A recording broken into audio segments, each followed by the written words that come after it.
اپنی محفل کو چھوڑ کر غیروں کی مجلسوں میں چلے جاتے ہیں، وہاں جھوٹی روایات، موضوع روایات، ممنوع کلمات اور مشروعیت کے ساتھ نہ جانے کون کون سے بکواسات کر کے تمہارا عقیدہ لوٹ کے اور تمہیں ایک چاول کی گندی ڈش اور ناپاک وہ پلیٹ کھلا کے واپس بھیج دیتے ہیں۔ تم امام حسین کی شان سن کے آئے ہو؟ لعنت ہے ایسی شان بیان کرنے والوں پہ بھی اور سننے والوں پہ بھی۔ یہاں کے ساتھ سرکار علیہ السلام کا فرمان ہے، سرکار نے فرمایا آخری زمانہ میں ایک طبقہ ایسا ہوگا، قرب قیامت میں ایک جتھا ایسا ہوگا جو میرے صحابہ کو بھونکے گا، جو میرے صحابہ کو بھونکے گا، تان کرے گا، تبرہ کرے گا۔ فرمایا ان کے ساتھ بیٹھ کے مت کھانا، ان کے ساتھ بیٹھ کے مت پینا، نہ ان کو اپنی لڑکیاں نکاح میں دینا، نہ ان کی لڑکیاں اپنے نکاح میں لینا۔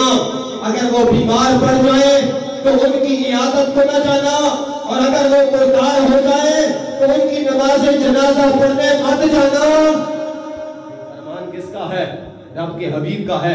آج کون لوگ ہیں جن کا چہرہ بھی کالا ہے، جن کا ظاہر بھی کالا ہے، جن کا باطن بھی کالا ہے، جن کا جھنڈا بھی کالا ہے، جن کا لباس بھی کالا ہے، جن کے گھوڑے کا رنگ بھی کالا ہے۔ ایسے لوگوں کی نیاز کھانا اعلیٰ حضرت فرماتے ہیں حرام ہے، حرام ہے، حرام ہے۔ کس منہ سے ہم جاتے ہیں؟ اعلیٰ حضرت فرماتے ہیں ان کا لنگر کھانا حرام ہے، اور سرکار کی حدیث پیش کی، اگر اس کا میں پنجابی میں ٹرانسلیٹ کروں تو مزہ ذرا زیادہ آئے گا۔